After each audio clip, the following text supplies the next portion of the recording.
Store podcast.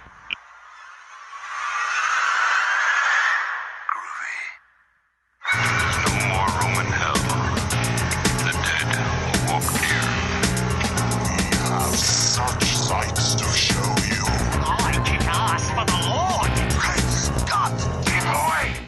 Welcome to the House by the Video Store podcast. I'm your host, William, and joining me today will be...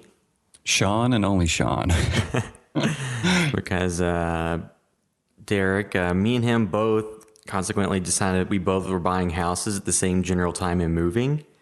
And I got everything moved in with the computer and all that before he did. So he is not able to join in today.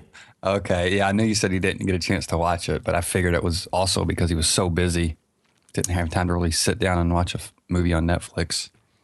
Yeah, and in this episode, of course, we're discussing the new movie Creep that just hit Netflix. It is a found footage film, and it's, I think, technically categorized as a horror comedy. So we can get into that in a little bit. But before that, we can talk about some stuff we've been watching. So I know both of us watched this week's episode of Scream, the MTV series. Yeah. And this is the one I think that had the feeling most like the movies. Yeah. I liked how this one started out. There was a lot of things I liked more about this episode. It's still the Scream series, you know? Yeah. But did you notice who actually directed this episode? No. I looked it up. I can't remember who it is now. I'm killing myself because I meant to send it to you to talk to you. And he actually directed some episodes of Twin Peaks, maybe an episode of Hannibal. I don't know, but he had a lot of good directing credits to his name because I was wondering who handled that episode. What episode was that? Is this 4? This is 3. 3. I'm going to try to see if I can figure out what director that was. But anyway, I enjoyed.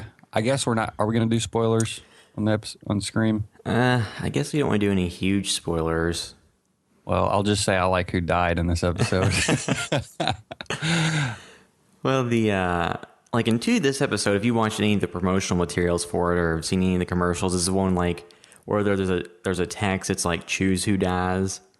So that was kind of a fun thing to toy with. Yes, yeah, that was a cool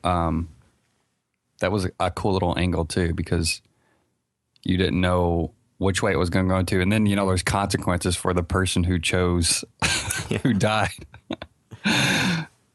But there was a lot of little setups I liked in this episode, but it still has the typical teenage melodrama. And as you said, the Randy character, they lean hard into him, and he's like, I don't know. A lot of that feels forced. Like every now and then there'll be like a little nugget of thing that's like kind of cool, but it's almost not worth it for how much of that seems forced. But if they didn't draw attention to like the meta aspects, then it would have even less to do with Scream, I think. Yeah. Well, and two, like one of the things I remember from the original Scream series is that like after Scream 2, when they killed the character of Randy, it seemed like everybody wanted to kind of walk that decision back. But they decided it would just, destroy the credibility of the franchise if they somehow let him live. Yeah. So then they did like the part 3, they did this series where they brought him just like the VHS tape up and he had recorded before he died. Because they had talked about having like some subplot like where his family took him from the hospital and like kept him in seclusion or something. Oh, really? Yeah, like they had talked about trying to like keep that character alive and they decided there was no way to do it. Without going like Marvel Universe and retconning deaths. And he was in a coma the entire time. So I think this series is definitely in love with the character playing that role. But one thing I don't know we mentioned before, like in the movies, Randy was just like a movie nerd. And he was apparently smart enough to go to college, but that's all you kind of knew. In this series, the kid, Noah, who's kind of the Randy character, is going to work for SpaceX. Yeah. Like, that's an elite company. Like, you would be like one of the top probably 100 people in the country to get offers from them. So I don't think they've really touched on how prestigious that is and how are you still in some type of like normal high school and smart enough to do that? They were just throwing that out there. SpaceX, And he also has a social life instead of studying all the time. he works at a game. Was that a video game store, right? Was it like a mom and pop game shop? I was not paying that close attention. Yeah, I kind of was like zoning out too. So he takes the girl he's trying to date there, and she's like, "Oh, this is so cool. This is where you work." And I'm pretty sure it was, but it was, there's a bunch of video games on the wall. I don't know. It just feels so, it just has its mark it wants to hit with the audience, but it doesn't feel genuine all the time. You know what I mean? Yeah. Like older people trying to appeal to younger kids. Well, too, I think that with this show that, like, I think we mentioned before, like, Ty West he had tweeted that he's going to be directing an episode of the series. So I think that they bring in some pretty talented people here and there. They can have great episodes that operate in this universe. Mm-hmm. But if they get people who are like very TV, very MTV oriented, they can have a bunch of like stuff that's just really hard to watch for anyone over the age of 21. Yeah. Yeah. It'll be interesting to kind of keep an eye on who's directing these episodes and the decisions, what direction they like to take. Cause it's cool. They're bringing in some, genre directors and not just like, oh, this person does TV. We'll have them direct this Scream episode. I found the director for that episode, Tim Hunter. He did a few episodes. He did 3 episodes of Twin Peaks. Let's see. More recently, Wayward Pines, a Gotham episode. Looks like 4 episodes of Hannibal, American Horror Story, Revenge. I mean, just because those are big, popular shows. Glee, Nip Tuck, Dexter, Sons of Anarchy, Mad Men, Breaking Bad. So he... done a lot of good stuff. Yeah, there. he's a pretty prolific TV director, it seems like. So yeah, I'm gonna kind of keep an eye on who they have pulling in to direct these episodes. Yeah. But yeah, so why are you staying with it? I mean, I am too. So My wife asked, she's like, "Is it good?" And I said, "No." She said, "Why are you watching it?" I was like, partially because of the site, but it's not all that, to be honest. Now that I'm like 3 episodes in, I probably would have kept watching this even if we wouldn't be talking about it every week. So I think right now for me, it's more of just the possibility of what it could be. Mm-hmm. And like, I don't think they've got anywhere close to reaching that yet. And for the site, I mean, I've slogged through some pretty bad stuff before just for no real reason. Yeah. So this isn't terrible, but it's also not anything I would recommend someone have to go and watch. Yeah. And too, because I think at the end of the season, kind of based on how it all turns out, I might do something about it in a video or something. But, because I figure people who either weren't on board with it will probably wait till after the season to see if they should catch it or not. Mm-hmm. If they should track it down. So I figure, after the end of the season, you'll kind of have an idea. Because a lot of shows have rough, like, first seasons. Yeah. Yeah, I could see them, like, learning from mistakes or at least kind of changing gears. Like, they've gotten that comfortable MTV teen melodrama. You know what I mean? They've got that fit in with the Scream series, and maybe season 2 they'll start branching out and being more experimental and trying different things. Now that they already have a built-in audience, Yeah. Hopefully that's the case, but yeah, and the kind of they alluded to in the first episode there's maybe multiple killers, so that has me interested too. Yeah, I mean, because the main hook to a slasher TV series like this, where it's kind of a whodunit, is you can actually build up the characters over multiple hours and make the reveal of who the killer is have more impact than if it's somebody you've only known for 30 minutes. Because I go back to like the Scream series. So Scream 1 and 2, I thought that the reveal of the killer, like in Scream 1, it had the most impact. Scream 2 didn't really have as much impact. It was just like, oh, okay, that makes sense. Yeah. Scream 3, I was like, this is stupid. You just went and retconned the entire first movie. Scream 4, it's like, that was kind of clever. I don't really see how those 2 characters did everything the killer did. But it was one of those things like where a character gets like thrown out of a garage, parking garage. It's like, I don't know that either of those characters could have picked somebody up who weighed more than 100 pounds and fling them over the railing. Because they were both not very big people. Yeah, the Miss Voorhees conundrum. Yes. I think it's just that everyone who is a killer brings like a pneumatic catapult with them. They just blow people up on, push a button, and it goes, throws them over stuff. Yeah, but the multiple killers on Scream too. It's like that could be interesting, and that's a way to hopefully not like make this series go longer than it needs to, which I'm sure it'll just get ran into the ground like most things if it's successful. But they can kind of maybe after this season they can reveal there's one killer, then like, oh wait, there's like a few more, and then they can slowly start kind of finding the killer, but then also bringing in new ones and stuff. Well, they had said too that they would have characters carry over from season to season because they've already announced it's going to get a second season. And then they've said that the Brandon James mystery, which is kind of like the backstory, like the kills that happened, like it's so funny now to hear like 20 years ago in the 90s. I know, damn. yeah. But there's like a killer that killed people in the 90s, and it's kind of all referencing that. So it's kind of like how Scream 4 took place in the wake of Woodsboro and all the stuff that happened there before.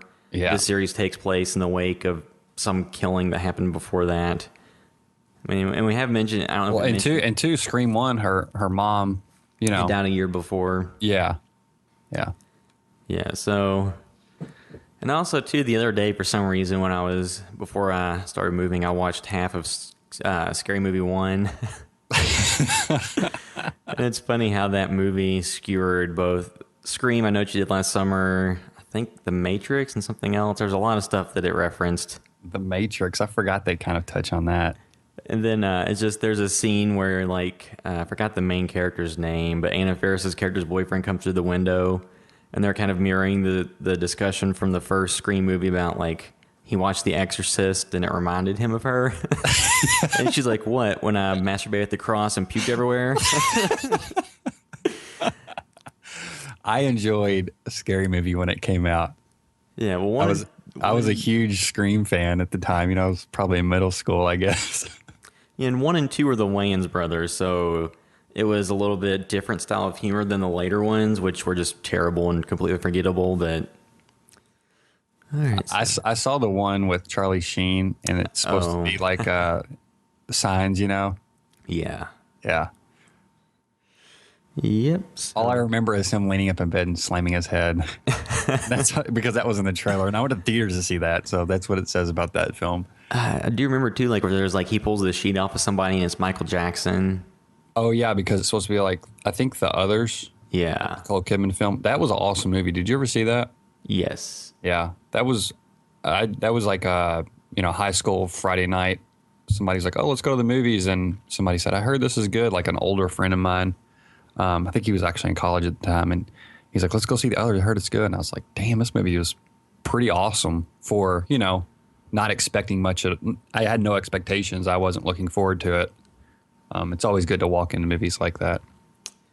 Yeah. In this day and age, unfortunately, you don't get to do that very often. No, I've done it with that. I mean, when I was a kid, obviously all the time. High school, not as much. And then you and I think Evan invited me to see Children of Men, and for some reason I just totally had missed the boat on seeing trailers or anything for that, and was like blown away by that film. That was like one of the best experiences I've had going to the movies because I had no expectations. There was no trailer to spoil it for me because I didn't see one. But yeah, that's pretty much impossible now with how we all consume media and the internet and everything. Yep. Let's see. Did you see anything else this week? Or was too busy moving? I was moving. I was going to watch Hannibal, but they moved it from Thursdays to Saturday nights. Oh. So NBC is just like they burying it. Viciously hate this show now because not only did they cancel it, they moved it from Thursday to Saturday, which is like the death knell for TV shows. But surprisingly, they also moved the David Duchovny Aquarius series, which was on before, that they renewed for a second season. That's weird. But that's also a show where this season they made news because they released every episode online at once. So like on Hulu Plus and like iTunes and everything, they released all those episodes at once. So I think they made enough money or enough views from doing the digital release strategy like that they don't really care about the ratings for it. Yeah. Then, I mean, hopefully that pays off and they can kind of get some of these cult favorite shows that people will pay for or watch like that, that they can let them survive. I think NBC is like, just a struggling network. So when something doesn't take off for them, they feel like, oh, we've got to try to do something else to make up this money we need. Well, I think too, like NBC has overtaken, like it's come from its bottom rung status to be better than it did do, because it just essentially became CBS 2 and made all of like the cop procedurals and shows about a hospital or a fire department or public works teams. I don't know. Yeah, and they got away from their Thursday night comedies too, right? They stopped that. They got rid of everything that was critically acclaimed. Yeah. And only started making just garbage that people watch. So yeah. Let's see. Aside from that, I didn't really get a chance to watch anything else since I was moving. Yesterday, while you were busy working and actually doing stuff, I went to see Trainwreck real quick, which was good. I liked that a lot. Probably one of the best Judd Apatow films. More in the vein of Knocked Up, you know, where it's this is more of a romantic comedy. Amy Schumer wrote it. But anyway, I'm not going to stand that long. It was really good. I was impressed. And then Ant-Man, saw that also really enjoyed that. Still really upset Edgar Wright didn't direct that, because if he did, I think it would have been absolutely the best Marvel film. And not just because him and Joe Cornish, who did Attack of the Block, and I think he wrote with him on Scott Pilgrim. They are still credited with the story of the film, and I like the story. There's some stuff that's kind of glossed over, and I feel like that's just it being handed over, rewritten, and then probably cutting the film and everything. There's some stuff that's a little questionable, but has a pretty good story, great cast. But Peyton Reed, the director, so he did this thing in the film that Edgar Wright has actually talked about hating, and it's almost like the inverse of what Edgar Wright does. So, a lot of his transitions, not all of Edgar Wright's transitions, but he'll do the whip pans from scene to scene. Yeah. You know what I'm talking about? And, he was talking about, oh my gosh, who's the DP on Army of Darkness? I can't believe I'm blanking on his name. Let me look it up real quick, because it's going to kill me if I don't. I believe he was talking about him. Anyway, how he could nail those whip pans, with the camera movement and land right on Mark. Bill Pope, land right on Mark and everything. And Edgar Wright hates it whenever like TV shows put in those fake whip pans. Yeah. They just put the screen swoosh. Yeah. And this movie has several of those in certain scenes, and it's just so startling, because it's like, oh man, I bet Edgar Wright is like screaming, you know what I mean, silently when he watches this, because it's almost distracting. Like it felt cheap watching those, and I don't know if they just didn't have another solution, or there wasn't a confidence there. Like, I don't know why they did it, but it was like a montage scene, and there was like a couple other ones too. And it kind of deflates some of the humor that could have been there with an actual whip pan. It's hard to describe, but still, there's that sensation and kind of the real tactile feeling of that. And it's just a very odd choice that they decide to handle that like that in like a cheap Edgar Wright way, considering his ties to this and how closely everybody will be thinking about him that are, into film. Well, and two, I think it's just, I'll have to see if I can find this video and put it in the show notes for this, but there was a video that I think it was Slash Film did, where Edgar Wright like talked about his directing style and like his techniques and things like that. Mm-hmm. And it's just, you realize how expertly he uses transitions and whip pans and stuff to show the passage of time. And like, if you watch a movie like Shaun of the Dead, like within 3 seconds, like they've left one place, got in a car, and went somewhere else, and like it's all done, and you understand the geography of what happened, and you see where they're at. Yeah. In a lot of movies, so the worst movie I've ever seen about this was Birdemic: Shock and Terror, where there's literally an 8-minute scene of the guy driving from his house to work. Because you pad out that runtime. Because you see a lot of movies where it takes like 15 seconds to like a minute of just like useless stuff. Yeah. Whereas like Edgar Wright's all very, bang, bang, bang. It's he's very economical. And I kept thinking about that too in this movie. Even when there was like a short drive somewhere or something, I couldn't help the entire time this movie, like, how would Edgar Wright handle this scene? And sometimes I would see obvious solutions. He's a a phenomenal filmmaker, so I'm sure he would think of things that I wouldn't even ever think of. But there was even still some obvious solutions I thought of, like how could you do this more interestingly? But that being said, it was still a really good film. Like I think for me, it's up there right with Guardians of the Galaxy, almost, or maybe right there. It's kind of hard, but it's very enjoyable. It's really funny too. So I was happy with that. I just would have been so excited if Edgar Wright would have been directing. Like that would have been probably the movie I was looking forward to most this year, next to Mad Max. Yeah, I mean, if he had been directing it, would have been one of my, if not the top movie. Well, actually, going into the year, it would have been the number one movie because Mad Max was something that. When did they start showing the good footage for that? Wasn't it at the beginning of the year? Or? I think December they showed a trailer. Maybe it was during the Super Bowl they had the big trailer. Yeah, I think the end of December they may have posted the first trailer or something. I can't remember. But that movie was one where, it's reviving a franchise that hasn't been touched since the 80s. A director who hasn't made anything in that genre in years. Didn't have a lot going for it, but it turned out to be amazing. Yeah. Edgar Wright's new film, Baby Driver. It says 2016. Have you heard about that? Yeah, I've seen a few things about it. Yeah, where I guess it's this. IMDb says, like, after being coerced into working for a crime boss, a young getaway driver finds himself taking part in a doomed heist. And I think he has some type of hearing problem or something, so he has to listen to music for. I can't remember exactly the reason why. So it sounds like it's going to be a very music heavy film, which Edgar Wright always relies heavily on music in his movies. And Ant-Man has a couple key scenes where it seems like the music was specifically written into it, and it's like adds humor to it, Yeah. So there's a lot of stuff that carries over from Edgar Wright style and Joe Cornish too, to give him credit. But they do have story credit on the film, and then like a written by, and then I think Adam McKay and Paul Rudd did the rewrite on it after Edgar Wright got out.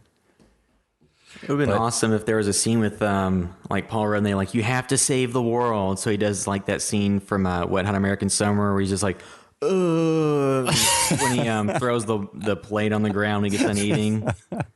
'Cause I was somewhere the other day and somebody's kid was like, they asked him like, no, go pick that up.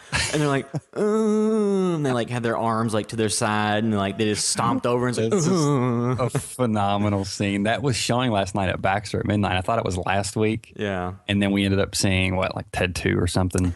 And so I wanted to see it, but we had already seen 2 movies, and then I fell asleep like as soon as I got home. I also watched, trying to think, I feel like there was a couple other things I mentioned to you I did watch Dead End Drive-In, which is an exploitation film. I'd been wanting to get a copy for a while, and I just hadn't bought it off Amazon. And sorry, I'm looking up information about it. But I looked on Shudder last night when I woke up. I was like, oh, that horror streaming service. And they actually have it on there. And I think they may have recently just added it. It's directed by Brian Trenchard Smith, who did a lot of Australian exploitation films. And the beginning is awesome. The end is really good. In the middle, it just kind of hangs out, and it's very Mad Max-esque. It seems like, kind of the fall of modern civilization, but not too far. So things are somewhat still in order. There's of course Australian gangs that are driving around, fucking with people. But this guy and this girl, they go to a drive-in one night, and the gates lock when they go in, and their wheels get stolen on the car. They find out it's by police, and then they can't get out because it's illegal to walk on the road because of whatever, and they can't call anybody because there's not a phone for them to use. And essentially they're locking in all these like teenagers, I guess, to stop them from roaming the countryside of Australia, so they lock them into this drive-in and just keep them there. And it's almost like a concentration camp. And they give them meal tickets and everything. But it's kind of weird because everybody's so complacent, like, oh, we're just stuck here, except for the one guy. But he's still not that concerned about it. Like, he's like, oh, I got to get out, but I have to get these specific wheels for this 57 Chevy or else my friend will kill me. And instead of just taking any tires and getting the hell out of there, and they just hang out there for most of the movie, not a lot happens. And there's a big action scene at the end. But I still liked it because, I mean, cinematography is awesome in it. The acting's not great, but it's one of those things where they kind of the world they built and the look of it and the set designs are awesome that the acting can take a backseat to this type of film. But the middle of it just kind of lingers on. And they're also, the drive-in's also showing exploitation films. That's what they keep showing. Like they show Escape 2000, or I think it's called Turkey Shoot by the director's, one of the director's previous films and stuff. But I probably wouldn't be disappointed if I would have paid $6 to buy it. And I thought about doing something for the site when it started. I was like, oh, this movie is awesome, like 15 minutes in. And then it just kind of goes downhill from there. But it's not a bad watch if you can watch it for free, for sure, if you're into Australian exploitation films. And also the main character, his name's Krabs.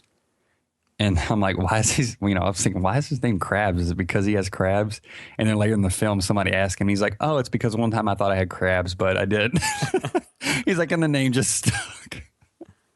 It's a very venereal diseases. Yeah, it's a very weird, it's very weird Australian exploitation film, but I did enjoy it. It could have been so much stronger if the middle of the film would have had more of a crux to it, some type of drama. But it's basically them just hanging out, waiting for the climax of the film, it seems like. And I think that was all I watched. I mentioned to you, that's why I wrote you a message saying, hey, I watch these films so I don't forget. Let me see here. Yeah, I think that's basically it. Too, you can also just briefly mention the video you put together and released this week. Oh, yeah. I forgot all about that. It's kind of a new thing we decided to try. We may do some more of these called Soundtrack Swap. And so Psycho and It Follows obviously have awesome soundtracks. If you haven't seen It Follows yet, it just came out this past Tuesday. So that's why we were waiting to do anything officially on that, because we'd already done our podcast before reviewing it as soon as it came out in theaters here in Louisville. So once I got a copy of that, I got the video from it and experimented with swapping the soundtracks from Psycho and It Follows. So It Follows very modern soundtrack, while at the same time, almost like a synth type John Carpenter score. He is by Disaster Piece, who also did the music for Fez, and I think he's worked in a couple other films and games and stuff.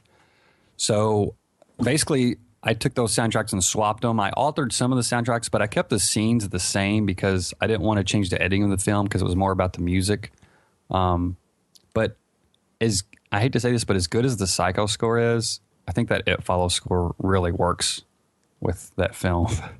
I think if you took that score, the It Follows score, it would work with a lot of stuff. Yeah. It's just, I don't know what it is. It's very, I don't want to say it's broad because it's very specific. It's almost specific and broad at the same time because it's just, I guess the intent of the music is very easy to hear, like without context, without watching any type of movie. It gives you this certain type of sensation. And so does the Psycho soundtrack. Parts of it, certain scores do. But that It Follows soundtrack is just so good. So if you haven't seen that film, definitely check it out. And in the video, I also try to avoid too many spoilers. There's almost like a little mini story arc in each one. I take 3 scenes from each film and not the full scenes. But I didn't take anything from the end of either film, actually. Of Psycho, I was pretty safe on, but I used some of the earlier scenes, and then It Follows as well.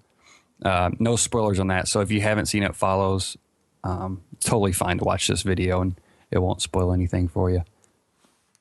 Yeah, so I'm trying to think of some stuff some movies that I can do some soundtrack swaps with. But you get into the problem of, a lot of things you're going to have to spoil because that's the scenes where it really matches. Yeah. Because was it the movie The Guest, Simon Barrett and Anna Wingard movie? Oh, yeah. Like that movie, I think it'd be great to swap in the score from Halloween, but it need to be at the very end where we're giving a lot of stuff away. Well, maybe you can just do that and then just show it to me so I can enjoy it. Or maybe I can do one where swap the soundtrack from Poltergeist with like something like The Conjuring or Insidious that's more recent. Yeah, that'd be a pretty interesting. That'd That'd be a pretty interesting video. I know you mentioned The Exorcist too, which has an awesome soundtrack. You said something the other day about doing that with something. There's a lot of interesting opportunities, and it won't always work out to be like perfect, but you know, it's interesting to see how the music affects certain scenes in movies and how much they do add to them. Suspiria is one of my favorite films of all time, and the soundtrack is up there with one of my favorites of all time. So I'd be interested to see how that soundtrack plays in other films and vice versa. So I may do something with that one as well eventually. Maybe we can just do swap everything with this Drowning Pool song with the bodies at the floor. The bodies at the floor.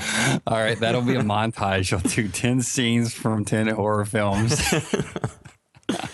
I'm sure there's 100 of those people made on YouTube in like 2004 or 5, whatever it was. You remember the one with Jet Li?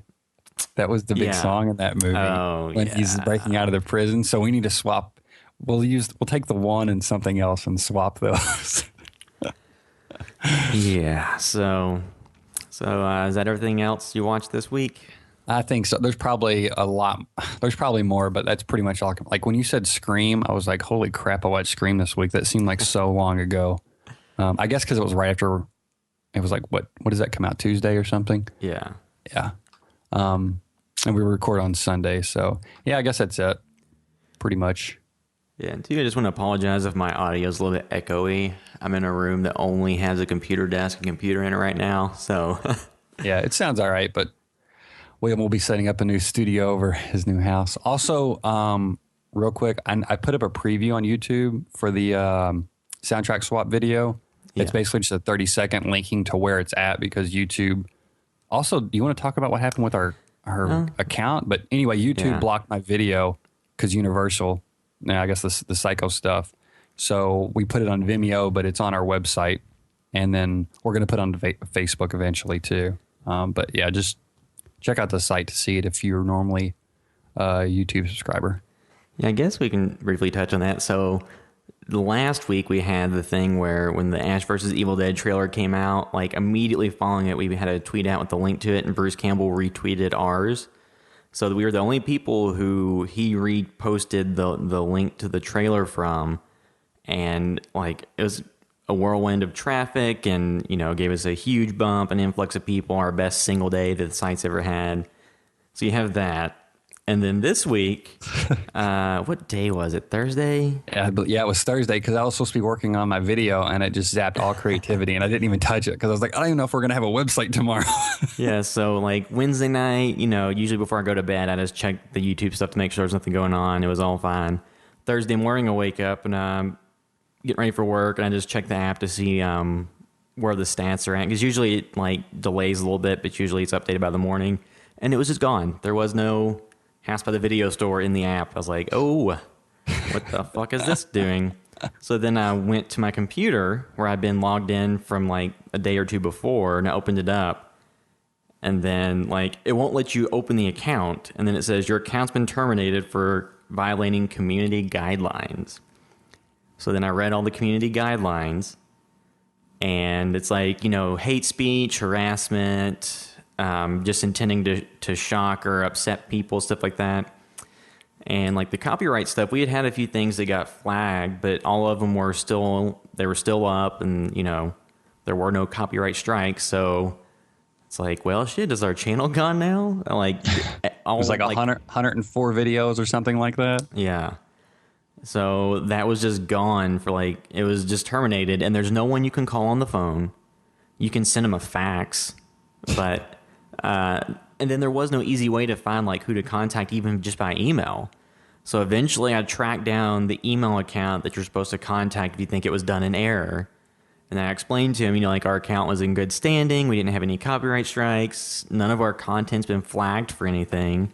I don't know why it would have possibly been deleted. And then like 2 hours later, they sent an email. It's like, after re-reviewing your account, it was terminated in error. It is now updated and accessible to all. I wish we got a better answer than that. Well, what caused this? Did somebody go and just like click a bunch of buttons and say that our stuff was offensive, or did somebody working there just delete it on accident? Yeah, like if we're walking a line, we need to know where it's at, because we do use copyrighted material, but we we're trying to follow fair use guidelines and doing reviews and stuff. We're not just posting these films out there. Well, even like your soundtrack swap, that's, it's kind of a remix type thing, which you can do under fair use.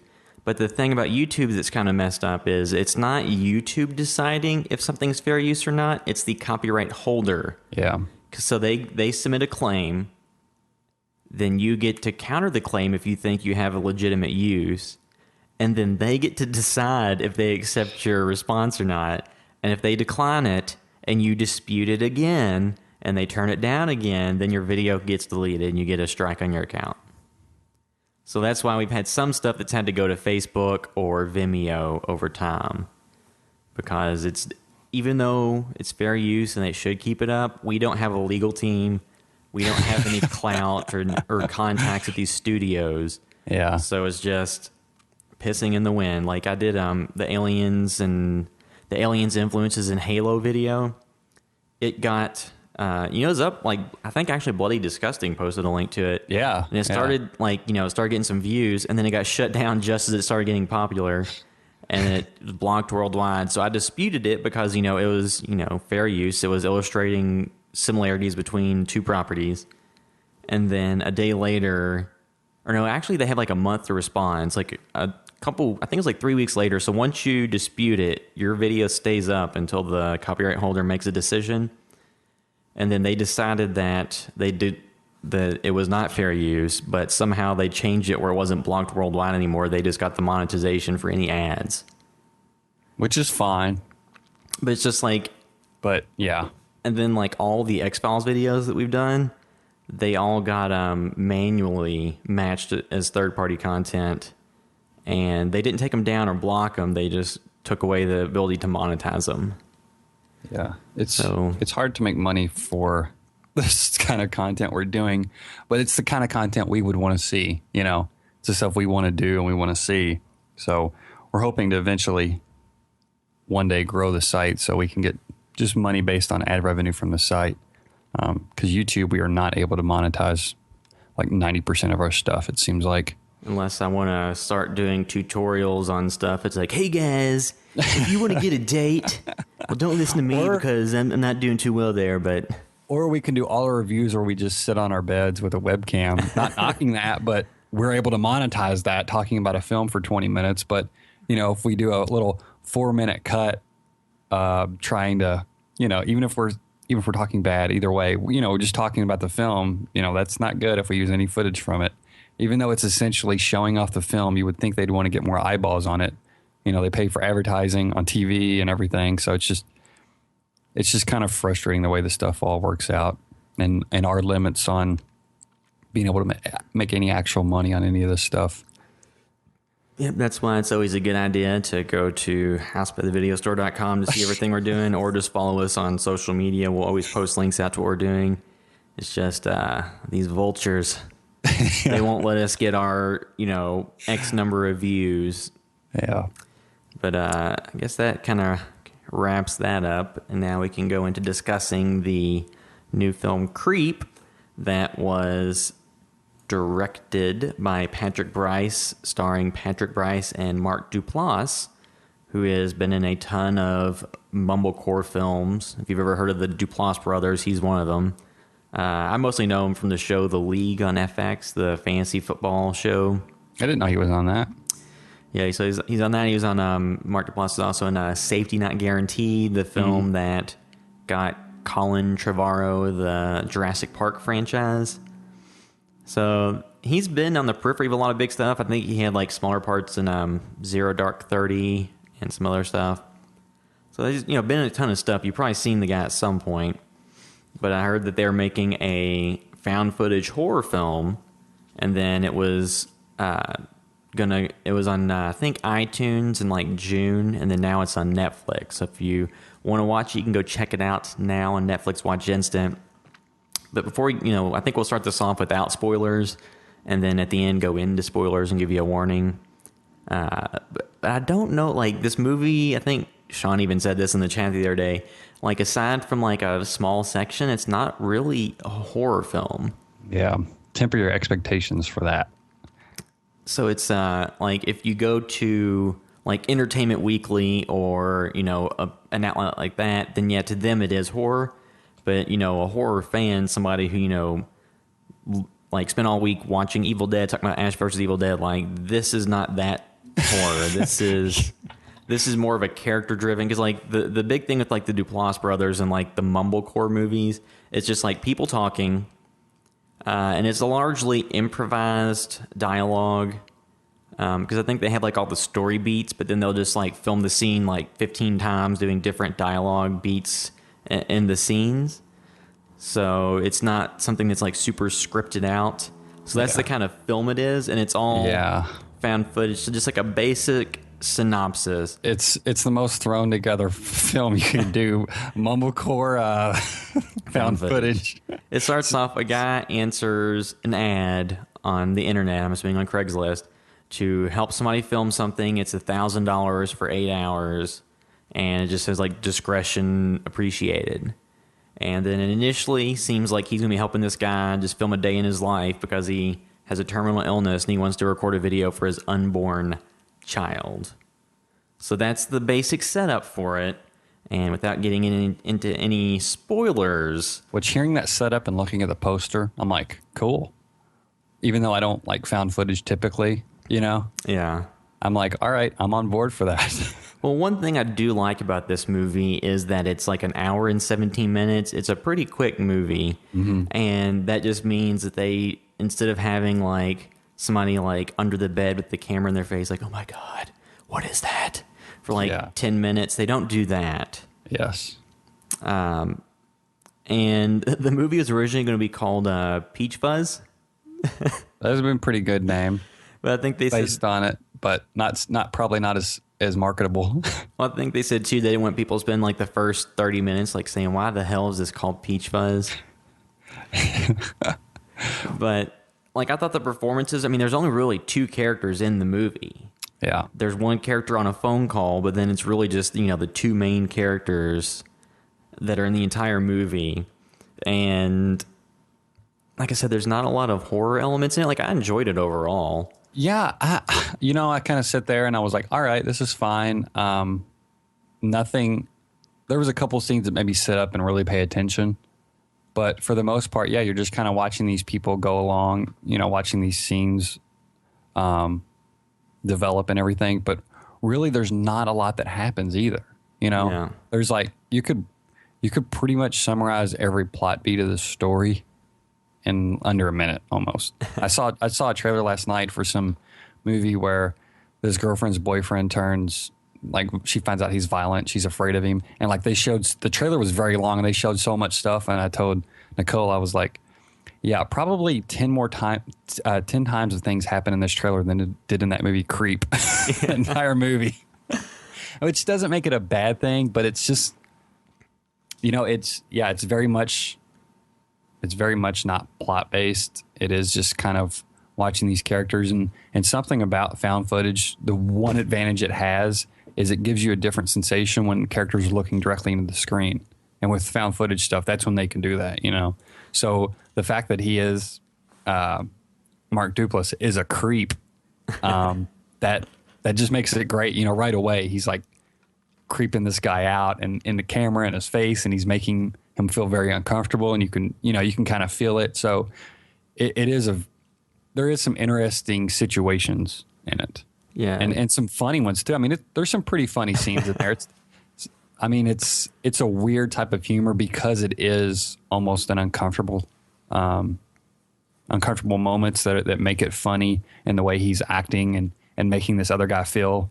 That's what's funny about it. And that's kind of, I think, what makes it stand out some. There were a few moments where I actually did laugh during this, like, and I think the intention was that, I forgot what they called it, but there's like a scene in a bathtub, and I forgot what he called it. But like later, one of somebody references a dream and references that, and it's just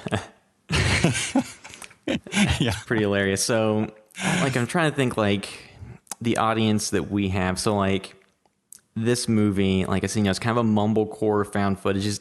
Which somebody calls it mumble gore on the Rotten Tomatoes reviews. Mumble gore, which is lo-fi mumble gore, which is a great name for the. But there's not any gore at the same time. There's like maybe not one drop of blood. Not saying there's not, any type of. There's some action a little bit, but there's no like actual gore. Like this movie is rated R, and I don't really know why. Like I don't remember much cussing. I mean, it's on Netflix, so it's not like it matters. But yeah, I'm trying to think too. But I would say that, like out of the found footage movies I've seen recently, I probably enjoyed this one the most. I mean, not that I've seen a whole lot of them. Recently. I haven't seen The Gallows just because to me that didn't look like anything I'd be interested in. And the reviews seem pretty bad for that too. Yeah, I mean, this one has I think like a 91% on Rotten Tomatoes. Creep does, so people generally gave it decent reviews. It's just The Gallows is the one where the person's in front of the camera and like, oh my god, yeah, and then and I'm not saying too it has to have good reviews for me to want to check it out. I just generally don't like found footage films, so they have to be really well reviewed, or I read something interesting about them for me to check them out. And this movie at least has an interesting angle, coming from Mark Duplass. And two, one thing this one does that that a lot of found footage movies do the opposite of, and it makes me almost sick watching them, is it doesn't have terrible camera work. It doesn't have just the running and shaking and you can't see anything, and there's not a lot of people doing just holding the camera at their face with night vision on or anything like that. There are a lot of shots that are a little bit more composed because the camera is sitting somewhere on a tripod, and those scenes can make things a little bit more tense because it's just a steady frame and you don't see everything that's in the frame until something happens. So I mean, I'm trying to think of other found footage films I've watched recently. This is definitely better than VHS Viral. I mean, maybe most things are. Yeah, I it wouldn't be one that I would immediately recommend to people at all. But at the same time, I wouldn't if they told me they were interested in it and like Mark Duplass, I would say yeah, that's totally watchable for sure. But it's just not. I mean, based on the poster alone, which is a guy standing at the top of the stairs. Yeah, he's a creep. But when you hear it's a horror film, found footage film, it's not your typical one. Not what you're expecting. But it's cool that this type of stuff can just come out on Netflix, and people can check it out and not have to make any investment in it. Yeah, I mean, and two, I think this is something that the hardcore horror fans might not care that much for, because like I said, it's more of just kind of a character piece really.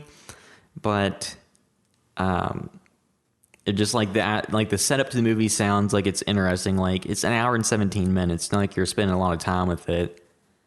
So I mean, it's nothing that left me either and apparently too they've talked about making a couple more of these. Making a trilogy out of it. Wow.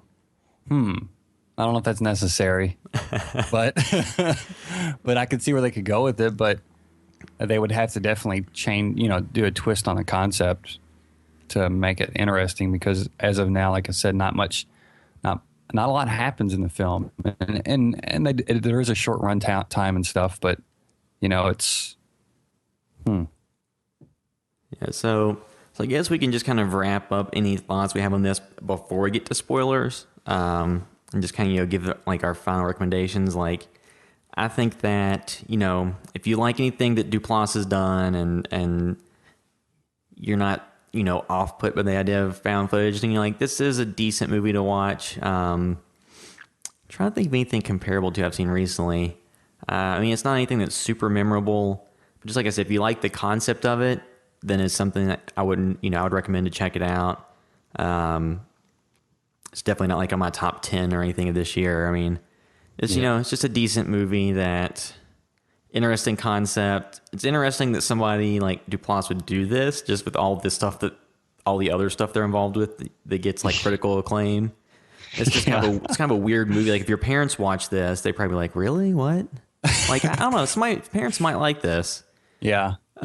It's really hard to put a pulse on this film and who would respond well to it and who would respond poorly to it. Because like you said, I think the general horror community would really not, like you said, it wouldn't be very memorable to them.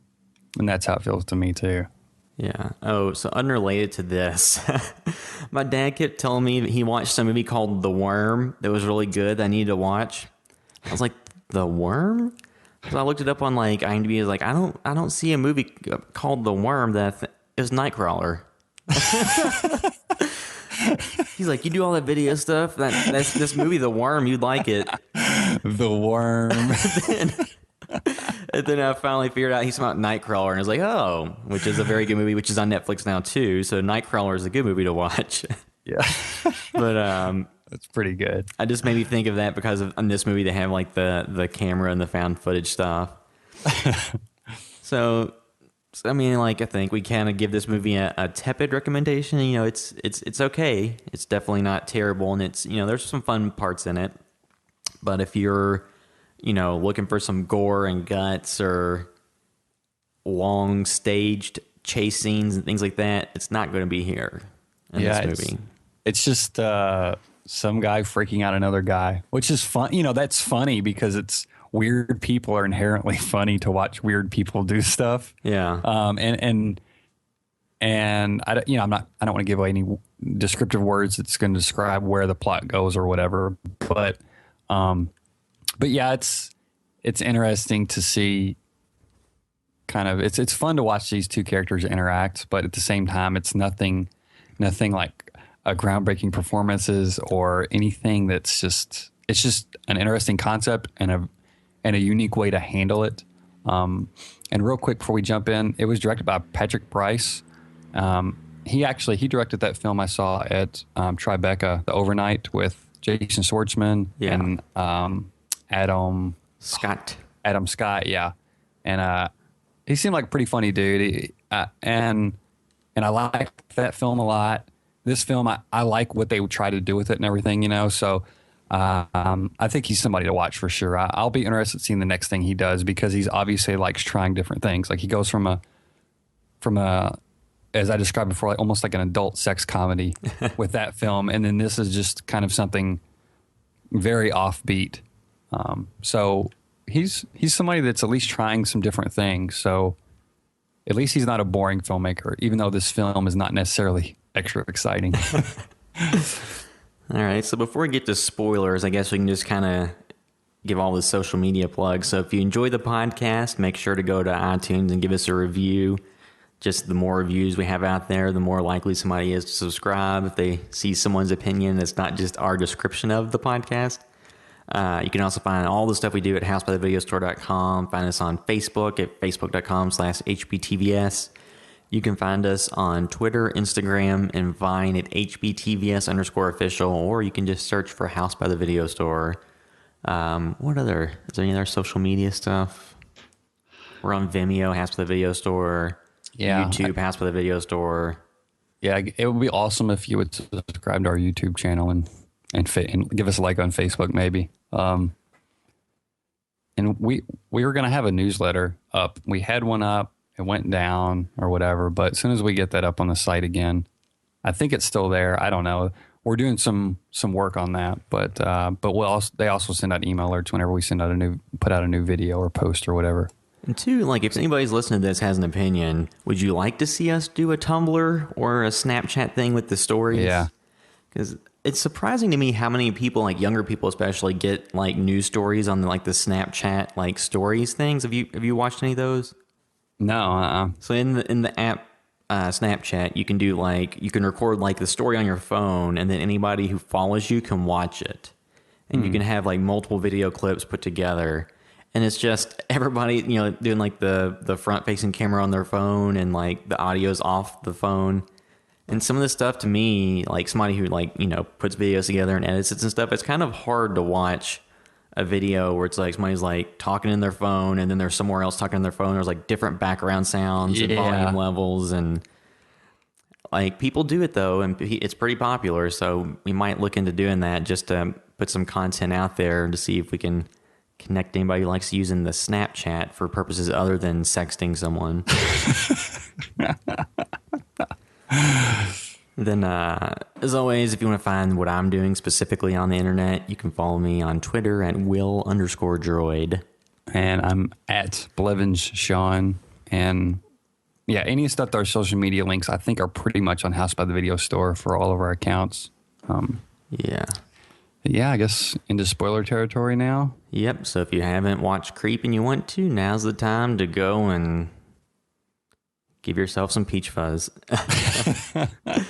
So the wolf mask was pretty unsettling. I wouldn't say anything was scary in this movie, but that was very creepy. Yeah, and I love the song he made up for it. And it seemed kind of thrown together when he did it, too.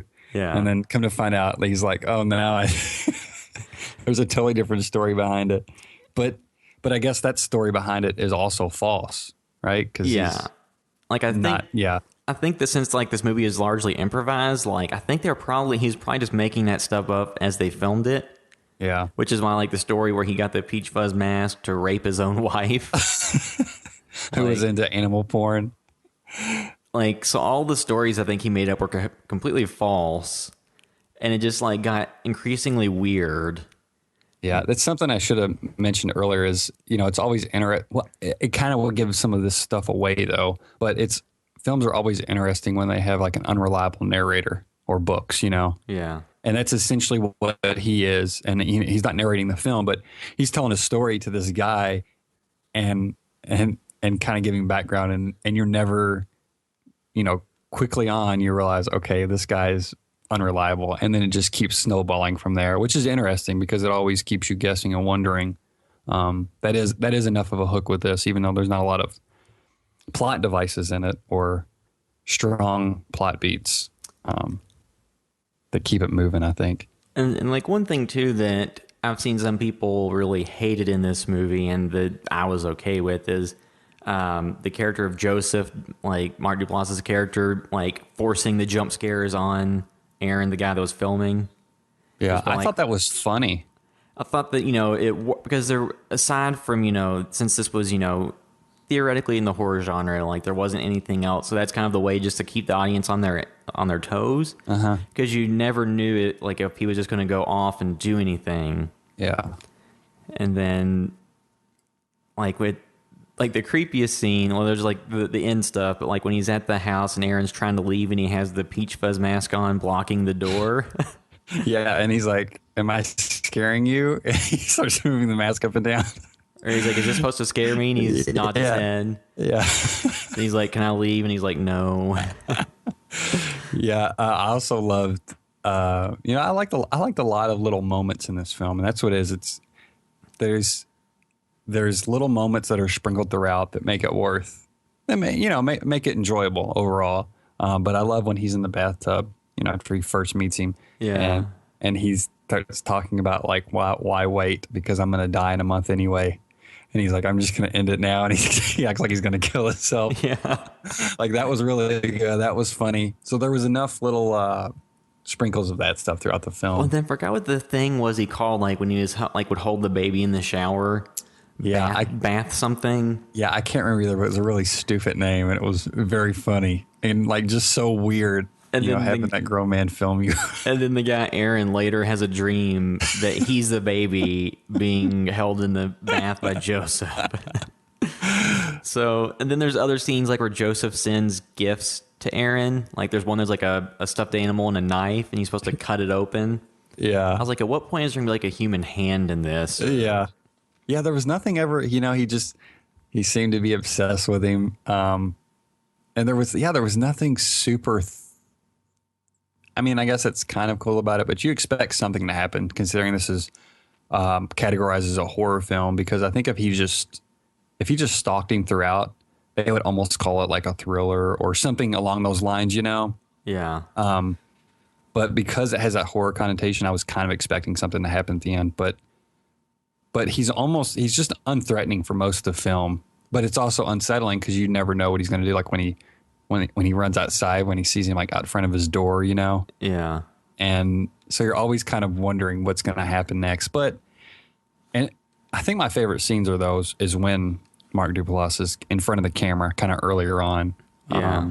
Just because he's funny to watch, especially whenever, the film kind of opens up and he, what was the camera guy's name? Aaron. Yeah, Aaron, he walks up the stairs and when he sees the axe sitting there. Yeah. And then later on they're walking through the woods and Mark Duplass is like, so when you saw that axe, did you think I was going to kill you with it? Like, that's just an awesome conversation to have in the middle of the woods. But he's almost so warm at the same time, you know? Well, and two, like you think he's creepy, but then like the videos he sends them are just like so sad. Yeah. And yeah. like At one point, too, I thought possibly the film was going to take a twist and the camera guy was going to be the creep. Yeah. I was hoping that would almost happen, you know?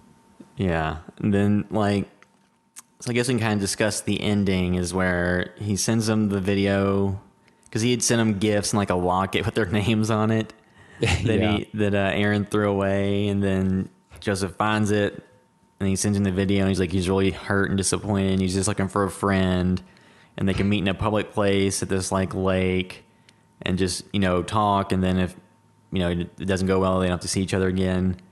And after all the stuff that's been going on, the guy Aaron decides to go.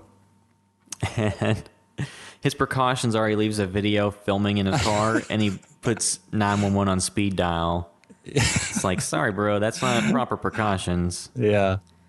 And then, of course, wearing the peach fuzz mask, Joseph slinks up behind him and chops him in the head with an axe. So that's like the really only horror part of the movie, kind of. Yeah. And even no blood, nothing. No, only part of violence. And then you see that Joseph like says out of everybody he's ever dealt with that Aaron's his favorite because he still showed up after everything he'd done to him. And he has like a bunch of videos where apparently he's done this to multiple people. Yeah. VHS tapes and DVDs. And you hear him on the phone talking to somebody about setting up a schedule to do some more filming, and he's using a different name. I think he's using the name Bill then.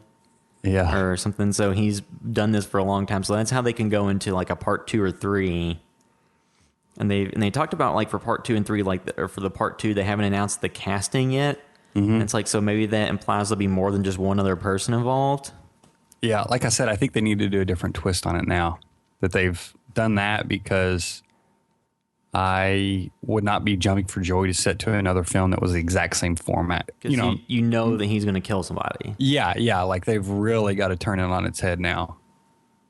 Like, I would almost like say like this movie. Do you ever see the movie called Clay Pigeons that had Joaquin Phoenix and Vince Vaughn? No.